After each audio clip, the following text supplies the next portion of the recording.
Answer any questions you may have. How's obviously Brandon had such a great year last year. How do you think he's handled all this? You know, I think last year for, you know, whatever it is gone. And right now we're working through coming back off of an injury, which he hasn't had for a long, long time. And you know, he's striking the ball pretty good. So we'll see what tomorrow brings. Obviously their returner's pretty good. I'm not going to try to say his last name, but what's the challenge you got this week? Yeah, number 8, he's a real good player. He's a north-south guy. He's aggressive going to catch the football. He makes really good decisions in the red zone.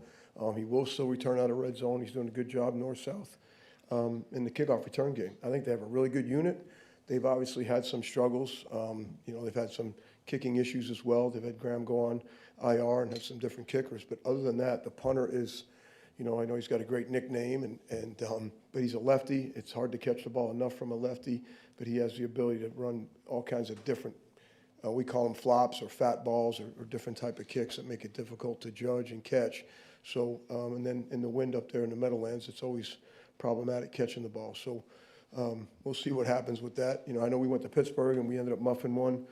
Keyshawn did, and we got it back. And the week later, Indianapolis muffed one, and then the Pittsburgh ended up getting it and got a touchdown off it. So I just think a lefty is something a little bit different. And then when you play in the elements, and then when those guys have the ability to kick flops and fat balls and all kinds of different kicks, it just makes it hard to judge and catch it. So they're a damn good unit. I think they're covering really well on kickoff. I think they're big, they're physical, they have fast guys. They're playing with some of their defensive ends, rushing the punter. 51, the rookie's a hell of a punt rush guy. He's already got one blocked against Washington. So it'll be a good challenge. I know we're excited about playing. Rich, is the wind in this place as Yeah. impactful as it was in the old stadium It's there? like home for me. Yeah, it's still the same. I don't know if they have the doors open or doors closed like the other stadium, but all the times I've played up there, including a couple years ago, here it's an issue. The wind is an issue there. Is the technique any different when fielding a punt or a kick with wind than it is if the wind's not there? Do you have to do anything different? Yeah, the wind does a lot of crazy things, to the ball when it gets in the air, and it can make it die and drop on you right away. It can catch it. It happened to Daniel the other night. The ball, he caught the wind and it took off on him and ended up getting the touchback. So when that ball gets in the air and there is a windy day and depending on it's left to right, right to left, a swirl, whatever it is, and then if they're hitting something funky, if they hit it fat, the side of the ball, and it comes that way, and the lefty comes the other way and drops, different than most kickers, most punters that you're going through all year. So that's why they always try to find guys that have played baseball. Deion Sanders was a great baseball player, was a great return guy, guys that can judge the ball back there. And what I think Rome's been doing outstanding for us, but it's always a challenge in the wind to catch the ball. Given their kicking situation and the wind, do you know yet what you'll get on kickoffs to you? No, again, they've used some different guys kicking off. The lefty punter has been kicking off for them. I know he had a couple short last week and one out of bounds, but they've hit drive kicks plus home and away. And so, again, a lefty kicking off is a little bit different, whether he's going to go to our right hand or our left hand, and just have to wait and see. But I think the trend in the league is the more they can get better at those dirty kicks or those drive kicks, the more we're going to get. Hey, Rich, on the punt in the last game that was near the goal line and the officials talked about it, they ruled it a touchback. Did you view that as a missed opportunity for your guys? Like, how did you evaluate? Yeah, it was, certainly the Bo had outstanding, effort on the play, and he stepped on the goal line, which is okay. You just have to either get 1 knee or 2 feet back in the field of play to down it. So if we could have got maybe just a little bit more air underneath it, maybe we could have gotten one more extra bounce to give him a chance to play. But it's definitely a missed opportunity, to down the ball inside the 5 or inside the 10. Anytime you can do that, and then your defense goes 3 and out, now you have a chance to get better field position for your offense, and that's complementary football. So it was definitely a missed opportunity for us. Has Christian Welch been able to offset the things that Nick was doing for you? He is. He's been playing some of similar positions. He's played the left wing for us on punt. We move him around as well on some of the kickoffs. So it's good to have him back up. He's been a good player for us. And Aaron Mosby's been doing well as well. He's been up last few weeks. And, I think Isaiah's been playing really well. So I'm excited about the way guys have been covering both kickoff and punt. I'm excited about the way Daniel's been punting the football. And we just got to keep improving, keep getting better week in and week out. What's the next step for Savion Williams in terms of the kick returns? What do you want to see? Where do you typically see improvement from a young guy like that? Well, bless you. You're welcome. The first thing is that they've been kicking away from him to some degree, so that tells you what other teams think of him, right? He's a good north-south physical runner. The thing we like is the way he's been finishing some of the runs. Broke a tackle again last week on the opening kickoff return over to the boundary, but then the next two kicks, the other one went to Bo, kicked it away from him, and then the other one, kid did a good job of kicking all the way in the corner, and Savion made a good play of keeping it from going in the end zone. So I think the next step for him is to just keep finishing and make sure you can get to all those dirty kicks. He works hard at it in practice. All good? Good. Thanks, guys.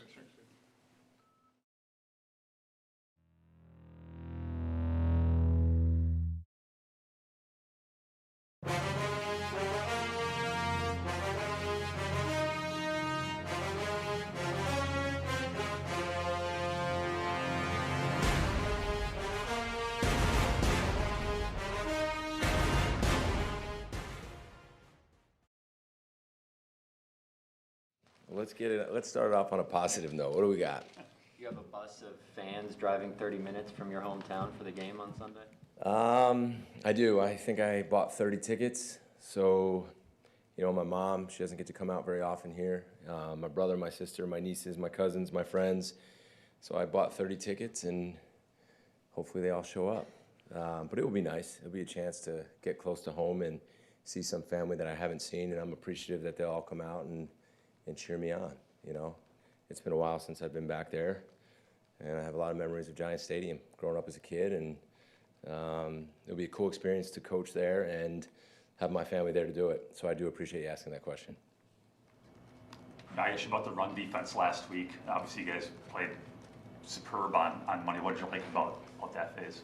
Kind of what we talked about last week. I think it came back to the detail and the strain and the fundamentals and technique. And I thought our staff had a really good plan, and I give them a lot of credit. We put a lot of work into that. We knew how explosive and how talented that offense was and the amount of points that they've been able to score. And I just think we went out and executed the plan. I thought our line strained. Gosh, they did such a good job of staying square against those big offensive linemen, tearing off blocks. Guys were in their right gaps. We had safeties running downhill. X and Evan were as physical as they've been. We had corners on the edge tackling.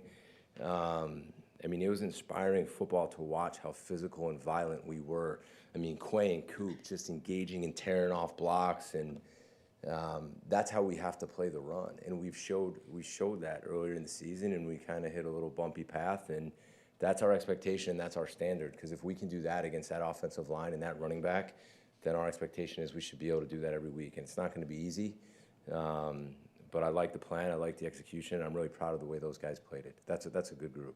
Jeff, I think it was Coop on the punch out, on the fumble. I know that's obviously the kind of thing you've been looking for, but he was able to do that, right, because there was somebody else there holding him up. And is that like basically the ideal teaching tape where that's how you got to do it? Yeah, second man in. The second man in's got to go after the football. And I think it was X on the tackle. It was a third down play. They went empty, and we were supposed to get into something, bless you, that we didn't quite get into.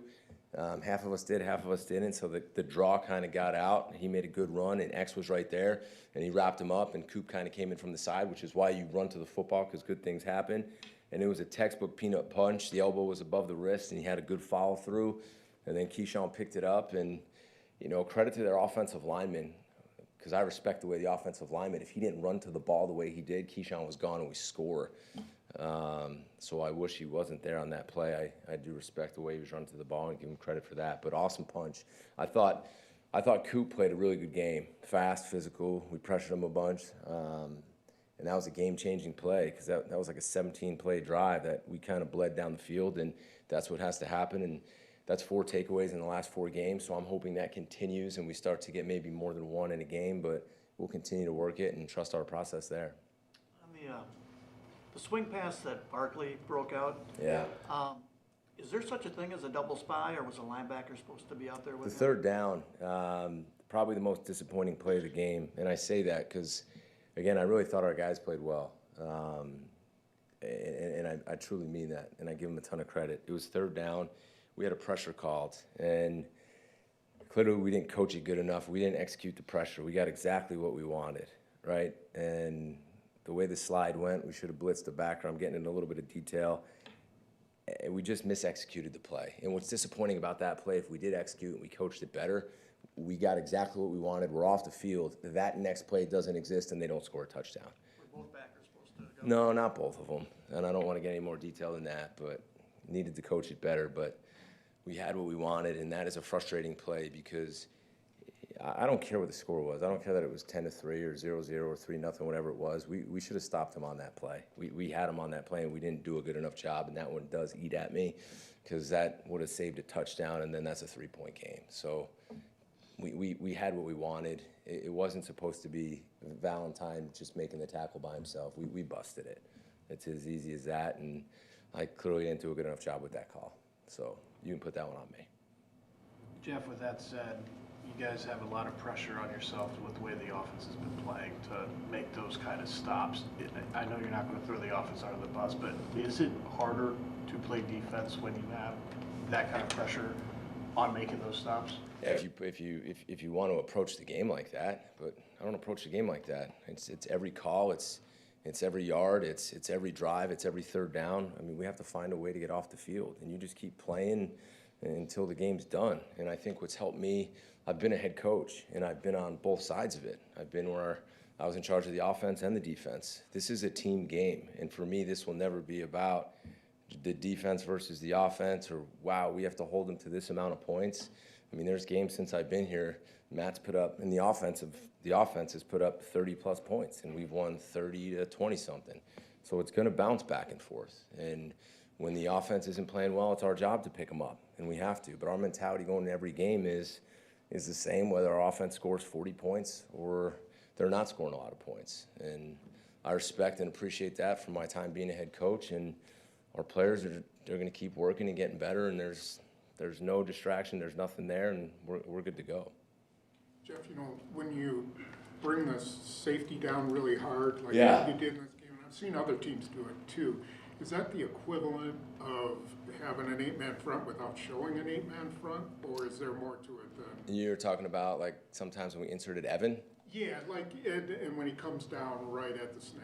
Or, Yeah, it's just holding our shell. Sometimes we bring them inside, sometimes we bring them outside, sometimes we bring them strong, sometimes we bring them weak. But you ask the questions, are you going to pick and choose when you get an 8-man fronts? Those are all 8-man fronts, and sometimes they're not. Sometimes there's shell defense, and he's just reading it, and he's inserting it on the run based on his keys. And then sometimes we do insert him. But I thought Evan did a really good job in the game and made some really big plays in the run game, him and X.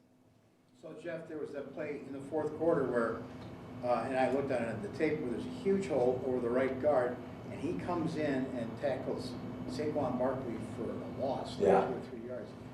Is he just reacting to the play there and taking the gamble to come in like that? No, that was his job on that play. And we'd set it up where he was inserting into that gap. Now, did I think he was going to get a TFL on the play? No, I thought it would be a good call, but he kind of saw it open up and just took a shot. But he was inserting where he was supposed to on that play, and he made a great play to react quicker than I thought that he would, and he tackled a really good back, which is something I thought our whole defense really did a nice job of. I thought we tackled well, and I thought we were really physical. The yards after contact, the way we pushed, the way the pile went backward, I mean, that's how defense is supposed to look, and that was a good example of, that was a really nice play. When Javon Bullard's been at deep safety rather than the nickel, what has he shown you when filling that specific role? That he can do both. I mean, he's the type of guy that I'm confident playing back at safety, playing him at nickel. He can kind of do it all. He can play in the half, he can play in the middle of the field, he can insert in the run game, and he can blitz. It's just, you know, there's times we do want to get him back there in certain situations and certain personnel groupings that we feel are better, or there's some down and distances where we're comfortable with that. So we just kind of try to rotate him in and let him, and it's also depending on how much he's been at nickel, how many reps he has. We need to get him involved in the game because he's really a player you don't want to take off the field. Yeah, Matt had said that Van Ness was out a little bit longer than they had originally thought, but if you can get him back and use that 3 edge, you know, what was it called again? Cheetah? Cheetah, that was it. Good memory, yeah. No, terrible memory because I couldn't remember it. Cheetah. But what did you like about that when you get to move one of those edge guys inside? We're still doing that if you watch, just with other players. Lucas, I meant. For sure. I think it's more an every down thing. I think Lucas gives us a guy that could line up and play on the outside. He can kick down to a 5 technique. He can play the 3 technique. So he gives you a really versatile piece where you can get in and out of 3-4 spacing and 4-3 spacing without substituting. And I think it gives us a lot of creativity and versatility that we've missed a little bit. But hopefully, you know, he was out there today. He did more. So hopefully we'll get a chance to do that again soon. Jeff, you come in here and kind of make a joke about being positive and sunshine. I wasn't joking. I want you to be positive today. Is that a pitch shirt? It is, yeah, that's the one that started the whole conversation Yeah. last year. So I did mean that. I wasn't joking. I know. I want you to be positive today. I am it's very It easy. doesn't to- look like he's going to be right now, does it? But I'm ready for you. It is easy. He asked me about going home, and we start this off on the right foot. My mom gets brought in the conversation, so she's probably watching right now, so she'll be all excited that I mentioned her. So hi, Mom. I'm coming home this weekend. I can't wait to see you. Oh, she watches every week, and she lets me know how I do. And sometimes she criticizes me, and sometimes she tells me I do a good job, and sometimes she criticizes you guys. So that's what my mom does. What does she think of the questions? I'll say that criticism is probably warranted. Criticizing you up there is probably, that'd be foolish. All right, go ahead. What do we got? Hi, Mom. So, it's very easy to be positive about your group right now, the way it's playing. A couple weeks ago, when you came in here, it didn't feel that way, right? You knew we were waiting for you with various questions. Now it's the offense that's going through that. So, just as a coach, philosophically, when things are not going the way you want them to on your side of the football, what's the key to turning things around? 'Cause that's not just the offense. Consistency and hard work. When I've come in here and I knew there were going to be hard questions, I haven't changed how I approached answering them or talking to you, or my mood doesn't change. And this, yeah, I'm with you. We just played a really good game against the Eagles, right? We have a lot more football left to play. We're gonna play a lot of football. All right, I'm confident of that. Regardless of what happens next week, the week after, I'm not going to change how I am around you. I'm not going to change how I am around the players. I'm going to be the same guy. I'm going to demand. I'm going to be upbeat. I'm going to be consistent, right? Now, if I need to make changes and adapt and evolve like I've talked to you about, then I need to do that. I mean, that's our job, right? And that's what we've tried to do. And if we need to figure out how to put players into better situations to make plays and switch things up, then we need to do that. But like, all joking aside, it's not going to change how I act, how I walk around, how I talk, how I coach, and how I treat these players. Confidence and belief and consistency, I think, are really, really crucial in this whole thing, and that's not going to change with me. And I think that goes back again to my time as a head coach when I've seen both ends of this, that's the key. I mean, that's how our players have to react. And watch, I got confidence that our offense is going to go out, and this is no disrespect to the Giants, and we're going to score a lot of points. I mean, that's one of the best head coaches in all of the NFL and one of the best play callers, who I still hate going against in 2 minutes like we do today, because he's really hard to defend. And they're going to get going. I mean, 2 weeks ago, we were talking about what we did against the Pittsburgh Steelers on offense. So everything, we're going to be okay. But I'm not changing how I am, so you can't bring me down today. Or tomorrow. So, All right. Since you mentioned your mom, Okay. you mentioned being a head coach twice. Does your family pay attention to some of the buzz stuff? Like, there was something this week that said that Jeff Hafley would be a great fit to be the next coach of the Giants. Are you aware of that kind of stuff? And I'm what sure do you my do mom with is very aware. Right now, I'm locked in and focused on the New York Giants. So, but I'm sure my family back home is. I'm not. I'm focused on beating the Giants and doing the best that we can and answering your questions. Jeff, this is more of a general question, not how you would play it, but, so you see some jumbo lineups, with the extra Yeah. offensive linemen, and you played it in base, and I think a lot of people play it in base, but what would be the alternative, like if you went to four-man front on something like that? What's the downside of doing that instead of just going with your base like maybe you did? With the jumbo people? Yeah. Well, last week we put in 5 bigs, so that was kind of an adjustment that we made against the Eagles. So we put in Micah. So we had Micah really as the edge guy, and we brought in 4 bigs. So we had 5 bigs in the game. So there are pluses and minuses, right? So if you want to go with 4 down and they want to bring in an extra tackle, and you have a big enough and long enough Sam backer where you feel like we can set the edge and get him up on the line, right? Or bring, like you saw, Coop and McDuffie on the line. And then there's time, like they had some giants out there that we wanted a little bit more size and length, so we brought in a 5th and we put Mike on the edge because he's got more size and length, and Micah can play outside backer or defensive end or 3 technique or middle linebacker because we feel like he can do it all. So we went to that a little bit. It's just when you do that, your coverage variation shrinks a little bit, if that makes sense, because you have less linebackers doing their jobs. So there's pluses and minuses, if that answers your question. You mentioned Micah. He might have gotten into it with a national radio host this week about his run defense. About Micah's run defense? Micah's run defense, yeah. I mean- look, your run defense is great. I'm sure he has a role in it, right? Yeah, Micah Parsons, if you watch that tape against the run, and Saquon, who I think is the premier back in the league, I mean, I think Saquon had 60-something yards rushing, right? And Micah Parsons was in on almost all of those plays. Micah was setting edges as a end. Micah was setting edges as a 3 technique. Micah against the run was straining and playing as good run defense as I've seen. So if anybody wants to talk about Micah Parsons' run defense, I'd like to sit down and watch the tape with him, because the effect that he had on that game, 1, in the run defense, and then 2, I mean, we can talk about not getting sacks, but you guys saw the pressures that he put on the quarterback and how fast Jalen Hurts had to throw the ball, and in key situations had to break the pocket, run, and throw the ball away and stop the clock and give us a chance to get the ball back and win. I mean, Micah was outstanding in the game. Just turn the tape on. So I have not seen the messages you're talking about, but I'd love to sit down and watch the run tape with whomever wants to on this game. I don't know if you would. What do you mean? You might not want to sit down with. Well, I don't know who it was, but maybe in the offseason we sit down, but not right now. Did you have another question? No. Does anybody have one more question? I've heard that off-season promise before. You never showed up, though. I asked Wallers to open it up, and he said none of you guys wanted to talk. So, We were promised to sit down with the head coach, and then that never came through. yeah, but we're talking about Wallers and what I said, so Okay. we need to talk to Wallers, okay, and have that conversation. Don't go to Wallers, just go to. No, that's not how it works here. You go to Wallers, and he does it, and then we can sit down and talk. In the off-season, we can sit down and talk, that's fine. We asked him, got, He said no? Okay, well then, that's above me. I can't do anything about that. Oh, I think you could. So, you guys, we're good? Thanks, Jeff.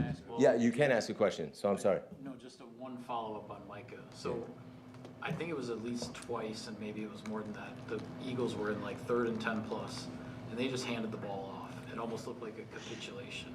So my question is that sort of a Micah Parsons effect? That You they- tell me. I mean, that's what I think, seriously. but I'm wondering. It's third, how about this? It's 3rd and 11, and they're in field goal range, and they run the ball on 3rd and 10. Micah Parsons, now, Micah and the rest of our defense, give him credit. Because when teams are doing that and they're saying, okay, we're just going to hand the ball off here, I think that's a sign of respect. Yes to Micah and 2 to the rest of the defense. We've been getting more runs on 3rd down. I start to go into these games with these thoughts on 3rd down. As the games play out, I got to figure out when they're going to run the ball, because that's starting to happen a lot right now. And that is a credit to him, and not just his run defense, his pass defense too, and a credit to the defense. You're welcome. All right, guys. I'll see you in New Jersey.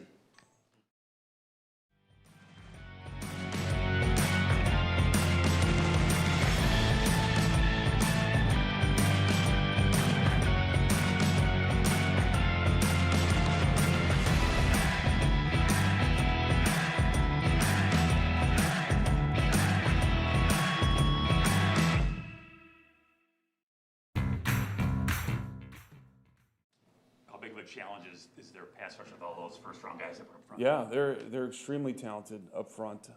Obviously Burns leading the league in sacks, I believe, and doing a great job. But Thibodeau on the other side, their Abdul Carter, their new first-round pick, he's a great player. And then up the middle with Dexter Lawrence, really solid across the board. So it's going to be a big challenge for us for sure. what are you looking for from Love from the second half of the season? Where's the next step for him? I think right now, just as an entire offense, just being better with our operation. I think the last game for sure was not good enough, just as far as penalties, being clean with our formations, things like that. So that's the biggest thing I think I really want to focus on this game, is cleaning that stuff up, because that, as you saw last game, really shot us in the foot a bunch of times. Was just not playing good football and just being cleaner with our operation. But with Jordan, again, just keep doing a great job with his leadership, and then just consistency. We just got to be really consistent, and I think we keep doing that, we'll be where we want to be at the end of the year. I know we saw Bo working with the receivers, Yeah. at least in the individual part. Are you just trying to get him a little bit more back to the receiver stuff in practice? Yeah, I think the big thing there, you know, is we have obviously our receiver room, but like during the game days, if he's going to be a guy that is going to go in there for a few plays, we just want to make sure he's out there catching the ball, Jordan's throwing it to him, and just kind of maintaining those skills that you don't necessarily get as much when you're just doing DB work. So, yeah, it's been good to have him over there. Had he done that previously this year, or was this the first time you kind of moved? No, him? he's done that, but we just want to make sure he's getting it as often as possible. We saw the receptions from Musgrave, but how'd you evaluate his overall play as he stepped into a larger? Yeah, I role? thought, you know, he did a good job for the most part. I'd like to see, you know, him just keep taking steps forward. And I think one big thing for him is just going to be keep being a force in the run game, and how can he just help us in that area as well, not just in the pass game. So I'm excited to see how he responds and just how he gets better every game. Got a offensive line technique question. So, you know, like going back to McCarthy, when their line would struggle or have a bad game, the answer invariably was pad level. And it's a lot of that in the last 7 years with you guys too. If that's such a basic part of O-line play, what is it about it that's so tough to consistently do? I think, yeah, it's anytime, you know, you get these guys playing offensive line, it's just one of those things that you always have to focus on is just keeping your pads under the defender. It's not a very natural position to be in, and it takes focus, and guys just need to always, you know, as you're playing, keep constantly thinking about keeping my pads down, keeping a great base, keeping my hands inside, all those basic fundamentals that, you know, it's just like on defense. Oh, our tackling was poor. Why was our tackling poor today? Because we had bad fundamentals. It's just kind of the same thing on offense with pad level as well, where you just really need to harp on it because it's not an easy thing to just go out there and do. So how do you do that? You just keep drilling it, keep talking about it, yeah, and just make sure the guys are really focused on it every week. What's your confidence level that you've identified your 5 best there on the line? I'm pretty confident, but again, the thing is, I like our depth there as well. So, you know, there's still competition in the offensive line room for sure, every week. And, you know, we played with DK, we played with Belton, and Monk's been having good practices, so all those guys are viable options for sure. Does anything change for Sean this week as far as prep goes? Sean Ryan. Oh, sorry. Sean Ryan. Yeah. I mean, now, yeah, he's playing center right now, so he's going to be our center. He's doing a great job. He's always been the backup center, so every week he prepared that way in case this happened with Elton going down. So, I mean, he's just going to go on and do his thing, and yeah, I'm just excited to see him play. So there's no more extra meeting time just because the center's kind of the ringleader of it all. There's Yeah, no, I mean, he was in all those meetings anyways, so it wasn't like he wasn't there, you know what I mean? So I wouldn't say there's any more preparation that he's already done. Is Monk training exclusively at center for now? No, I mean, he's always been an interior backup, kind of the same thing. Any guy that's not starting really focuses on multiple positions just in case, you know, with how things go during the games. So if something happened to Sean, he could do all the stuff you need him to do? Mm-hmm. Yep. Yeah, he'll be ready. Steno was a old offensive line coach. When you look at your run game, what do you see and how do you kind of feel about not necessarily what Josh is doing, but also what Josh is doing, but more importantly, the guys in front of him? Well, I like how Josh is running the ball, especially as of late. I think he's done a really nice job breaking tackles and just running hard. You watch him down in the red zone, and he does an excellent job just willing his way into the end zone, fighting through, you know, defenders. You can just see the desire that he has to score, which is really cool. I think up front we can always be better with our, again, pad level and our base and just the fundamentals with that, and we just got to keep hammering that away. I think wide receivers and tight ends, like, that's very underrated, but those guys are huge in creating explosive runs. So we just got to make sure Everyone's tight in our blocking assignments and our effort. And there's been some really good examples of that. But I think just being consistent with that stuff as we move forward is really going to be important. What's realistic, maybe you don't spend any time looking at these numbers, but what's realistic for a running back in terms of yards before contact versus after? Like, I'm not sure. So I would say the higher the better, though, absolutely. But yeah, I don't know. well, the I've only never reason- looked at that stat. Okay, So- so last year, obviously, Josh had more than half of his yards after contact. Mhm. There's guys in the league that have less than that. Is that fair to view that as an indicator of what they're getting, if they're able to get going? Like, he's at 56% this year. 56% of his yards are after contact? Okay. Yeah. And that, I'm just listening to him, it sounds like maybe he would appreciate a few of those yards being cleared for him before he gets hit. There's no doubt about that. That's a pretty obvious statement right there. Like, yeah, I'm sure any running back would want most of their yards before contact. Bottom line is we just have to do a better job across the board.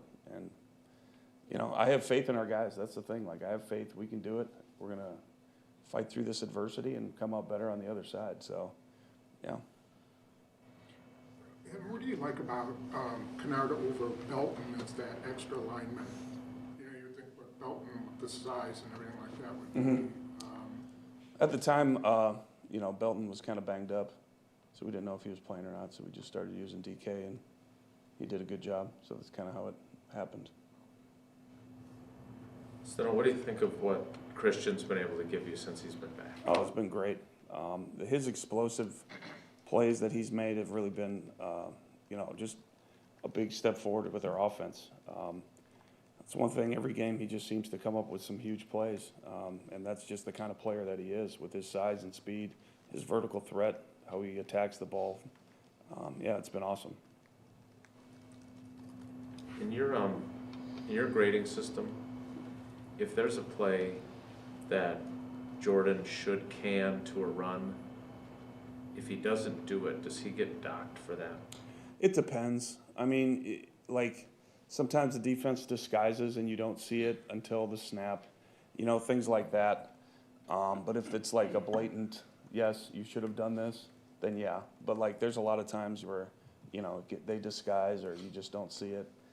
So no, then other times no. So even if the play works, Yeah, even if the play works, you got to be processed over results based, I guess. But yeah, that's one of those things, the decisions. So the reason I ask is seems to be, guys on ESPN and other places that know football better than me saying you're predictable on second down because you're running at a higher percentage or whatever it is. But if he has a too high look and he cans to a run, he's doing what he's supposed to, right? Absolutely, if that's So the you play. may have a call on that it's 2nd and 7 and we're throwing. 100%. Okay. Yeah. That's the whole purpose behind having, Yeah. Can you explain to me why it's so important to do what the can tells you or what it's? Well, yeah, I mean, certain pass concepts you like versus single high coverages, and you don't versus whatever shell you think they're going to play, whether it's quarters or cover two or, all the different quarter halves and things like that. So, yeah, if you like a run better in that certain scenario than throwing the ball, that's the play, and vice versa. Is there anything you can do, so, you had the illegal formation penalties, and particularly in the one with Wicks on the 4th and 1, where should someone on the field say, hey, he's up on the line, we're covering the tight end? Someone on the field as in a player? Yeah, Or, like yeah, the- yeah, should I the mean, quarterbacks- you always talk to the guys, we gotta communicate. When a tight end gets on the ball, he needs to communicate to the wide receiver that he's on the ball. And vice versa, the wide receiver needs to look in. If the tight end's on the ball, I gotta be off the ball. You know what I mean? That's day one stuff. And again, that's the frustrating thing for me, from my vantage point, is just us doing those things that you do every single day on every single rep, and us messing that up. I think if we just get out of our own way in that situation, we'll be okay.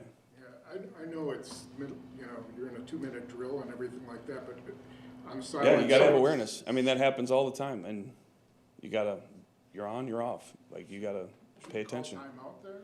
Yeah, if you see it, absolutely, call timeout for sure. But, and that happens, where you're like, what's going on? We're in the wrong formation, call a timeout, but it was tough in that situation with the clock running and, you know, didn't see it. You mentioned the execution of the offensive line. Is there anything to how defenses are defending you in the run game specifically differently because there's now this? Yeah, there's certain things I'm not really gonna get into, but yeah, there's always some change-ups in every game plan that they're gonna throw at you, that you have to adjust to. Yeah. Cool. All right, thanks guys, see ya. Appreciate it.